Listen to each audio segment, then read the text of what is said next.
Happy Saturday, everybody. So just me today, kind of going on the same track as we have with the last couple classes. We're going to look at Kuko and Renyo and maybe some Kata in our weapons phase to really tie together the fact that, again, weapons and taijutsu there's no difference. I'm really looking for the students today to be able to go from an unarmed version of these kata to a weaponized version of these kata without having to change anything, without having to think about it. They're just gonna move. That's what I'm really looking for. And I'm really curious to see, do they feel like they have to use the weapon? Because I'm gonna put them in scenarios where using the weapon actually doesn't make sense.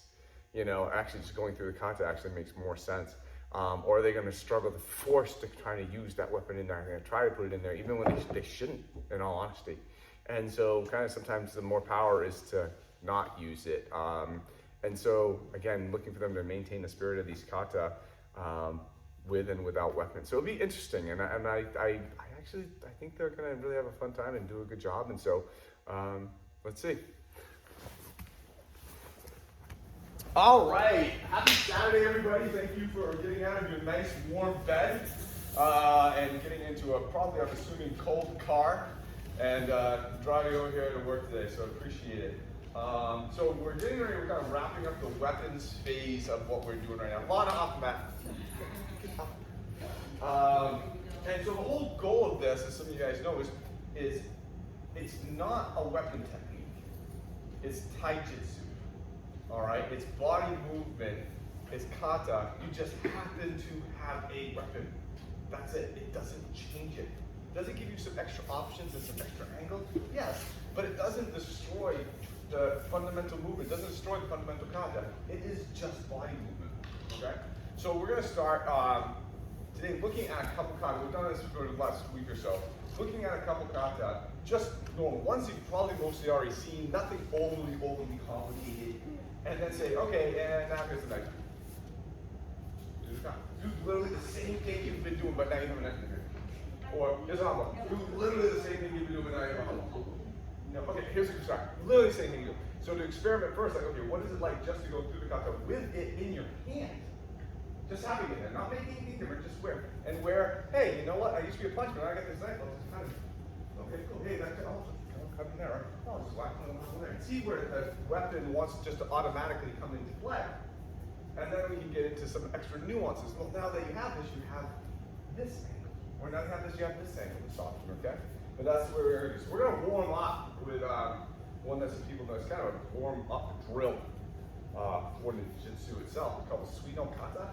And then we're going to put weapons that just kind of get the feel. So we're going to add it. Okay. So Suino Kata is basically, it's a white lunging grab and punch. Right there. Yeah. And we're moving off to the side, hitting. So we get it. So it's just basically evade and hit. Just an evade and hit. So he's coming at us. Boom. Now, we don't have to keep hitting him in the throat. Let's want to. Let them have it decide. We can literally actually have this be a move and push. All right, this is a distancing and angling drill. All right, but again, we're not really as concentrated with the drill. It's just kind of warming up and just kind of seeing a kind of a basal training kata. And then we're going to push on to get into harder kata as we go. Make sense? All right, go. Okay, Mate. So now I want every group to grab a knife, a kusari, and a hanbo. Okay? And all you're gonna do, wait a second, let me tell you what you're gonna do first, then you can grab it, is you're gonna rotate. Alright, so if I got Chris here. Alright? Done this a bunch unarmed, so I'm just gonna grab this, I'm gonna put it in just a hand. And I'm just gonna hold it. I'm not gonna try to do anything different. He comes in, oh, that was that. Okay? What's that? It just happens to be in this hand, it just happens to be a knife. I'm not doing, oh, you're gonna get it, gotcha. No, I'm doing the same kata that I was doing unarmed. I just happen to be holding this. And you can do the same thing. Well, now, okay, I did that with that. I just happened to be holding this. Yeah, okay, that happened. Okay, and now Yeah, see, because it's, I happen to be holding this. Oh, that just happened. I'm doing the same thing. Does it understand? I'm not making a different technique because this is here. The spirit and everything is still the same. I just happen to have this. So I really want you to not look at what you can do differently with this. I want you to do the same kata and see how it lines up differently. Because you have it. So every team, 1 of 3, and then just cycle between the 3, and then the next person cycles between the 3. Make sense? Yeah. So Mate, quick thing, as you're going through these, the next time you come around, you're grabbing the knife, or grabbing the hambo, or grabbing the kusari, switch to the way you hold it. You know, I got a knife, you know, I started in this hand, next time I'm going to start in this hand, next time I'm going to start it here, next time I'm going to start it here, but I'm going through the same thing. I'm just changing the grip. Kusari, maybe I got in 2 hands, maybe it's all in left, maybe it's all in right. Hambo, holding it like this, 1 hand, 2. Change it every time, but try to do the same kata. All right, and see how just the grip may change things, but don't make it different. Make sense? All right. Okay, so Mate, I want everyone to try. It's not to kind of argue real quick. We're gonna just unarm to start. So I've talked to just basically every group here about as this is coming in here, and then we're pulling back and adjusting this angle for that secondary attack. All right, and how this is part of the kata. We're really looking at that throwing and changing that second angle and getting the distance to be able to come back to hit. Okay? So now, let's look at adjusting the first angle. So he comes in, we've been going here, kind of staying in this middle side, and then say, oh, I want to attack from this angle, I want to attack maybe this way, I'm going to go break down this middle, or now you're going, what if I adjusted the first angle? So as he comes in. So instead of leading off with this foot slow and having this happen, I'm going to put this arm up just like I was, but now I'm actually going to move this way. But then I'm going to have that same transition, that same wave aspect.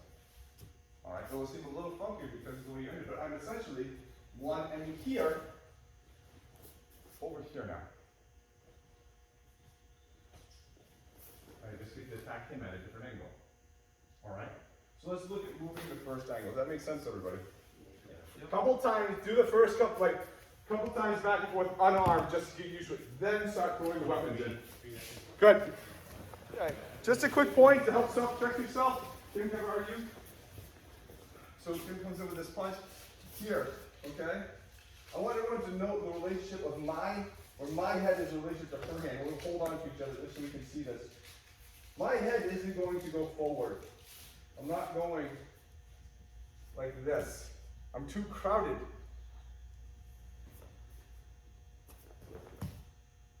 Okay, I went forward a couple inches. I think you all see what I'm trying to say. All right. I'm trying to draw this in so I can hit here. I'm not crashing in with this side to get this. You see that difference? So use that self as a self-check. If you get here, say, okay, this middle center line in the end, I mean, I have to move a little bit far forward because I obviously can't reach her head from here. So why would I be able to reach it from here? I need to be a smidge forward.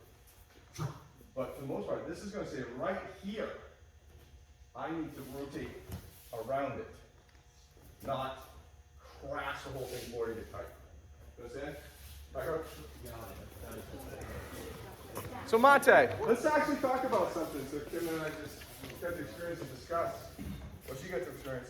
So come back up. So she had, sorry, it was in this hand, I believe? Like that. And so as that punch was coming, she was moving out, and she was coming back in, and she's like, oh, would I hit him like this? Or, you know, and it is that moment of indecisiveness because of the weapon that I'm trying to get rid of. Because if this wasn't here, she would have just hit Jackie. She wouldn't have thought about it. The weapon screwed her up, and the weapon started to change her technique. So she said, just because you have this in your hand doesn't mean you have to use it. I don't know how many times I've gone to Dunkin' Donuts for the free coffee and I've still paid for the damn coffee. All right? I kept the free coffee for later. You know, for a day that I really wanted free coffee. All right? Just because you have the gift card doesn't mean you have to use it. I can still pick her like this. I can still do something. Just because you have it doesn't mean you have to use it. You need to do what is the most efficient technique for you at the time, and not force something just because you're holding it. Right? Just because you have a full plate of pasta doesn't mean you have to eat it all. Not what my grandmother told me. And that is my childhood obesity years. All right? But you don't have to. Just because I had it, you didn't have to change your technique. Because it didn't feel right, did it? Right, okay, then don't change it. Do what feels right. And that's the experiment that we're doing right now. That's what changing the angles on you. Because in some instances, if this was maybe in both hands, this would feel really right. But this is like, no, I should, okay, good. That's a good thing to notice. So good observation. All right. Okay, my turn. Okay, so to keep driving this home, because this is the point of this whole phase, was to introduce you to weapons, to you seeing the differences that the weapons can have, when and when not to use them, when they're there, and just being comfortable, just moving with the weapon again, and not having it. I gotta use this. No, I just movement. Just movement. I want to look at another kata. All right. And it's going to be. Let's go with Kuko. All right. Falls of weight. A couple of guys were here. We looked at this the other week. But this is a good one because it really has some interesting angles. And it really has some good opportunities for the weapons to get in there if you can see them. Mats have already. Well, first look at it, just so you guys can have the kata down. It's kind of the same concept, except we're moving just a couple different angles and we're throwing a different attack. So as this first one comes down, I'm moving outside here, and I'm going to come back and I'm going to hit this arm. From here, he's going to kick me right here. Boom. Right there.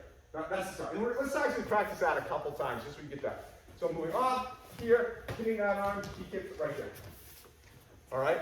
Let's just practice that for a couple minutes, just to get that attack. All right? Okay, so Mate. So this is I think you're going to see more significantly advanced kata and stuff like that. And I just want to point out a couple things. This is not a Koku class, this is a weapons class. And what you guys are doing is fine, but I just want to make sure we all have the knowledge that this is a stick drawing of the horse. This isn't a horse. Okay, this isn't a Monet. This is a stick drawing. So if I can talk Chris real quick. So one of the things that is interesting about this kata is that it is low and wide. All right? And that wave aspect that we had in Suino kata is represented in here, but on a lot wider path. The deeper drawing is a shallower crash down. Okay? And there's a reason for that. So I'm not just doing one here and throwing the kick out. The one that has a different effect on it, the kick is different, the whole aspect is different. My weight's different. I'm here. I'm rotating back in, keeping this low plane to here. Because now in kicks, I can be way the hell out here. If I'm more erect this way, and Chris comes in and I just do this, he kicks me and turn. Oh, whoa. Whew. That's it. This angle here enables my exit to be a lot easier. Okay? That's point one. Again, just consider it, but I'm not going to harp on you on this one. Also, too, if this comes in and this here, I'm going to hit you and it's going to take that leg back. The kata has now changed. Okay? Now, we are going to practice it like this. If this happens, that kick will still come in. But just to let people know, the kata now technically has turned into something else. Can we still do a Koku flavor? Yes, in terms of the actual classical kata, the kata's changed now. All right, this isn't the attack, because part of what's going on in Koku is getting someone to get this feeling, not the leg go back, to get this feeling, to create this false void. Is to get him back. So the thing that makes sense for him is to do is kick here, right? Because this has been taken out of play, he's leaning back, and it's almost picking this leg up and inviting the kick. And I'm leaning forward going, so wait, yeah, that's the reaction I'm looking for. All right, and so without that, it's not Koku. You understand? Now, for what we're doing in terms of weaponry, fine. We can go forward with if that leg goes back. Or we can go forward with if I'm in here and it's here. Okay, then we can still do the same thing. All right, but in terms of just technical aspects. So, next part, not over here. He comes in.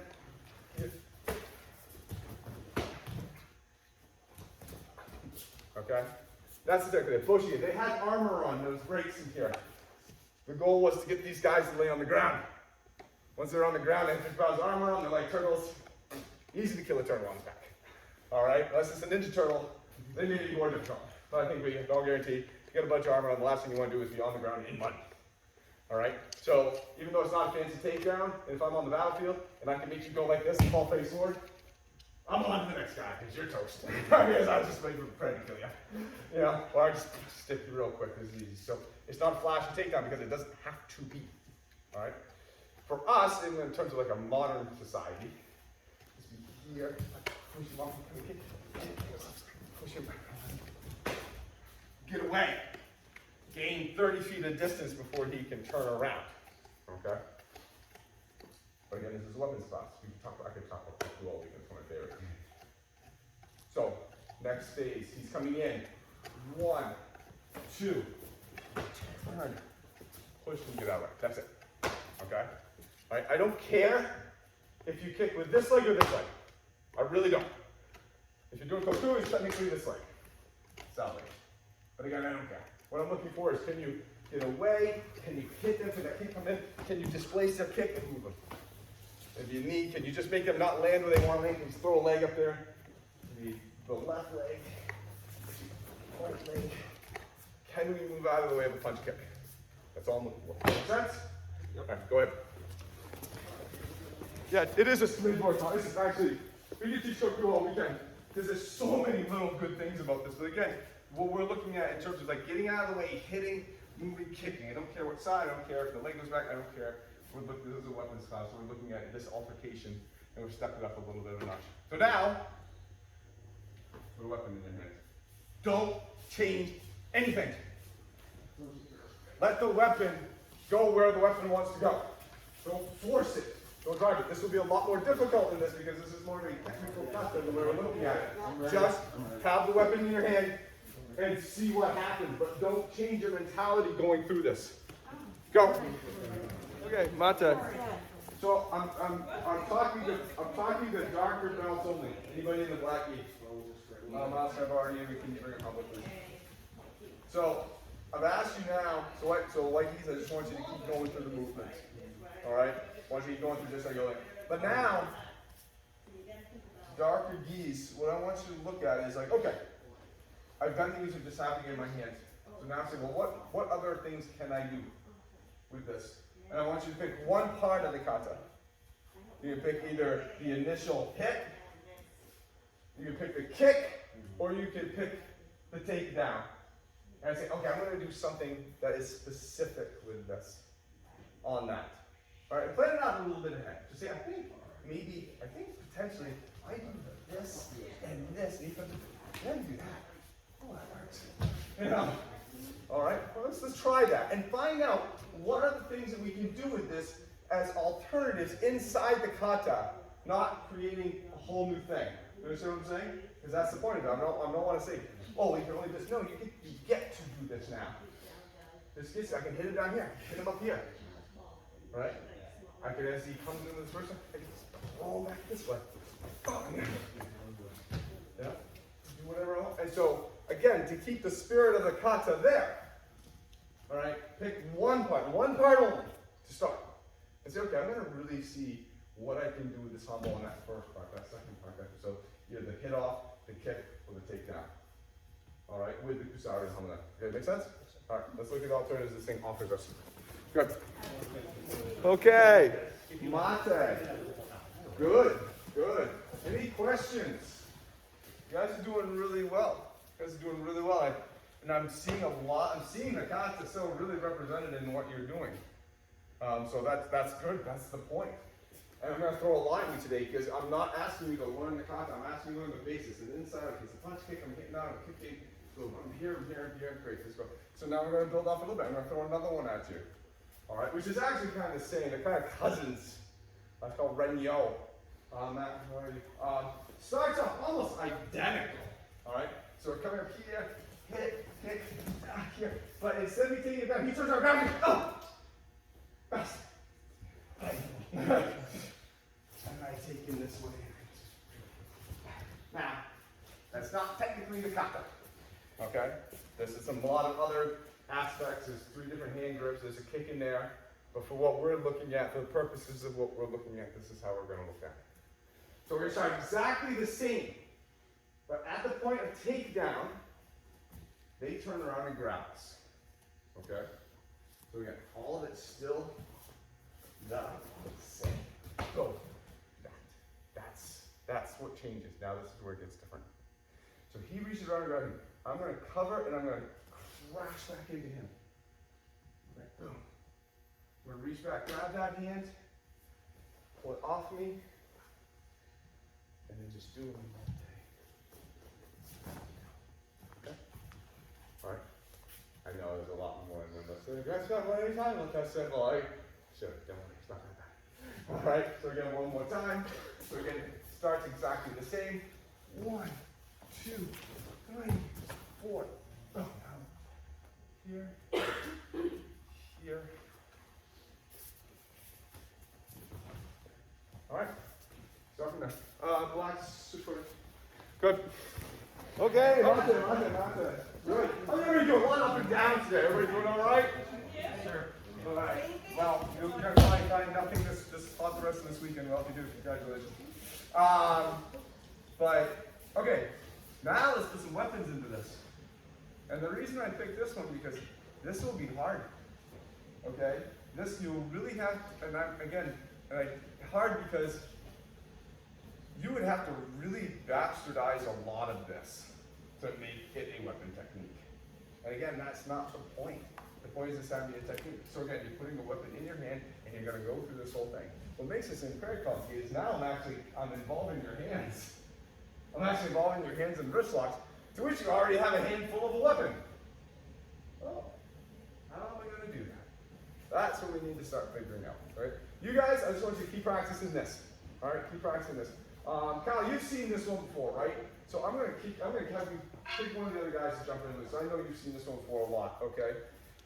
You guys want to keep just working on this, because there's a lot in just this learning this turn. That's very, very handy. Come on, that was actually pretty good. All right, so again, take a weapon, just go through the kata. Don't try to do anything with the weapon. Just let the weapon happen to show up where it wants to show up. All right, you will find it difficult in the end. All right, go ahead. Mate. So one of the reasons I picked this one was because of the complexity of the fact that you're asking me to do a hand technique while you have something in your hands. All right, and so and I have this already, so you're going to have to can it be possible to actually do the same technique? I'm not using this, but I'm holding on to it. So it didn't change my technique, and that's the point. I did the same technique. I didn't even brandish this. I just held on to it. And the reason that's important is because it's very easy to say, well, I can't do this now. I can't do it. Once you get that grab, that third grab in here, well, I can't do it anymore. Or I can't have that option. Maybe I'm dying to do that. You know? Because I've trained on that. I've been waiting for months for somebody to grab me like this. I've been training for this moment. But I can't now because I have this in my hand. So what am I going to do? Ha! Yeah! No. So the ability to just be able to move with this still in your hands and do that same technique and not even brandish it is pretty good, because that means you now have the freedom to do anything that you want. I can use it, I don't have to use it, I can move with it, I can move without it. It doesn't matter. If I want to do it, great. If I want it in the end, come back, it's great. Alright? And that's powerful. Alright? The ability not to hit somebody is sometimes just as powerful as the ability to hit somebody. Make sense? The ability to keep yourself out of a fight, it's just as powerful as the ability to win a fight. all right, and having that mental fortitude. And this is the physical representation of that kind of mentality. I want to use this so bad. I want to punch you so effing bad, Adam, from what you said. And I know what my whole being is, but I'm not gonna. I'm just gonna go over here.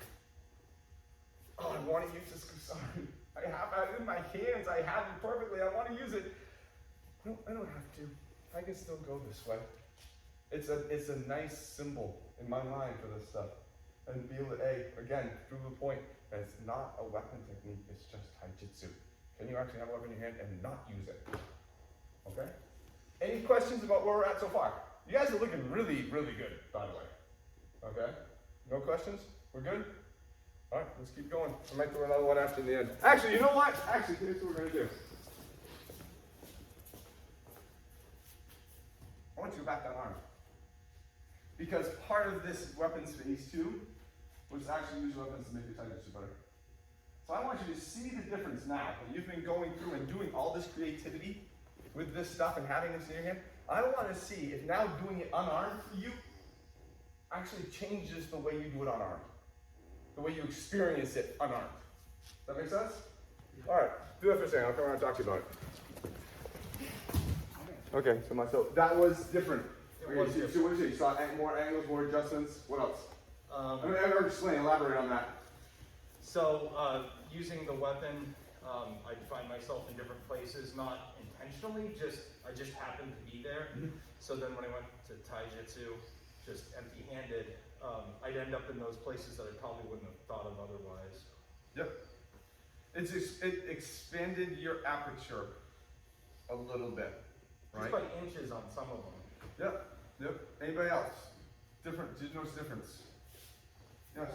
I kind of noticed it was the best way I could describe it is like when you're learning a song by ear, or you're learning a song with music in front of you. You know, first we were learning it by ear, we were trying to figure it out, and then once we got the music in front of us, we took that away. Learning by ear was a lot easier here. Right. Does that make sense? Right. Absolutely. So that's kind of how I thought of it. Is like, you had no kind of like music in front of you. Right. And then you put the music in front of you, take it away, it makes it a lot easier to continue. It's kind of like you're like, oh, okay, that makes a lot more sense now. Right. Yeah. Yes. Absolutely. Do you have something? Yeah, so I was using the hambo there at the end, and I really liked it because one of the things that I keep trying to do is every technique I should work. It should be the thing that wins. Mm-hmm. In order to get the hambo out of my way, I had to turn into stuff all the way. And I had to turn into stuff all the way. It really helped me when I went unarmed to really turn into stuff to make that the best because every piece of this you should be winning and it just gets messed up. Right. And that kind of forces you into making sure that your body is turning all the way. No, she's absolutely right, and that's one of the reasons why I've had this debate with Hashi over the years. Is like for a while, considered like, okay, I'm gonna make every student when they start take the first 6 months and only use bow staff, because bow staff just shows so how badly you're off. You know, because you think you're perfectly aligned, all of a sudden you realize, oh, I'm pointing over there. It forces your alignment to be perfect. You have zero choice because it just exacerbates all your little flaws. So maybe like looking okay here is like, oh no, on bow staff, it's like, oh, that's bad. It's like, oh no, it should be here. We decided not to do that because we thought a lot of people get frustrated and never come back to school. Any other observations? Okay, so the reason I want to do this is because of kind of what you said, you know, and the lessons that you guys learned is because if you are past life, I used to be a marathon runner, you know, and then realized that actually sucks. Running marathons is like literally not fun. But one of the things they have you do is cross train. You know, you don't just run. You gotta run. You gotta run. No, I want you to do this and this and this too. What you do, you know, and then went to a cross train. It's like, well, that's not running. They're like, no, it'll make you a better runner. Because it'll just make you just better. It opens up your aperture. It lets you see other sides of athleticism and other ways to use your body. And so when you start throwing that back in there, you're like, okay, I am better. I'm more on a one-trick pony. And so that was kind of the point of that, was to kind of go back and see, you know, not only can you use weapons in your taijutsu, but can the weapons change your taijutsu when you go back to it? Okay? So, we're going to do another. Is everyone good? Everyone feeling all right? Been all up and down. All right, we're going to spend 10 more minutes, and I want to just throw a little test in there. It's going to be knife-only test. All right? And what you're gonna do is your knife's gonna start in your belt. And you're gonna find it during the technique. At some point in time, I don't care if it's in the very first part, or if it's on the third, or the fourth, or the fifth, but at some point in time, you're going to bring your knife to bear during it. So it's gonna start unarmed and end armed. Does that make sense? All right, go. Yes? Be in the front, or does that be in the back? It can be anywhere. It can be anywhere. It can be anywhere. Just it's not in your hand. It's not in your hand. Hey, mate. All right, everyone come on in. How's everyone doing? All right? Okay, so, first of all, I want to say how impressed I am with everybody today. I threw 3 Kata at you, at least. And the 2 of them were really hard. A lot of stuff people have never even seen for a while, ever, you know? And so for white belts to be able to go through a version of Kuko and Renyo and actually do it where I can tell, like, yeah, let's go Kuko and Renyo versus I don't know what the hell, that's actually amazing. So good job by you guys. And then everybody was taking these weapons and not getting stuck. Not going in and saying, oh, how do I do this with a knife? How do I do this with a hand? Like, I don't know. I gotta think about it. You weren't, you're just grabbing and going and moving and like, hey, look, there's a cut. Oh, hey, look, I can do this. And that is exactly the experience I wanted you guys to have. And so you guys did awesome. I didn't see a lot of standing around thinking. I saw moving, which is the whole thing. I don't care if you have a weapon. I don't care if you have a baby chicken. I don't care if you have nothing. I want you need to be able to move if you have something in your hand. Do you use it? Do you not? I mean, what are you going to do if you happen to have like a 1-year-old in your arm and someone's attacking you? Well, obviously you're probably not going to hit them with the 1-year-old, but you're also not going to throw the 1-year-old to the ground, right? You got to be able to move. What if you have a broken arm? What if you have an appendage? What if you have, you're carrying the last DNA sample for the last human species? You know what I'm saying? You need to be able to have that ability or a weapon. When do I need to use it? Do I not need to use it? How's my taijutsu dynamic? Everyone did it very, very, very well. Very impressed. Except for Miles. I was really disappointed in Miles. Oh, hey, Miles, have a good weekend, buddy. All right, any questions, thoughts, concerns? All right, give yourself a very nice round of applause. All right, stay warm out there, guys. Night. Sure. Hold on a second.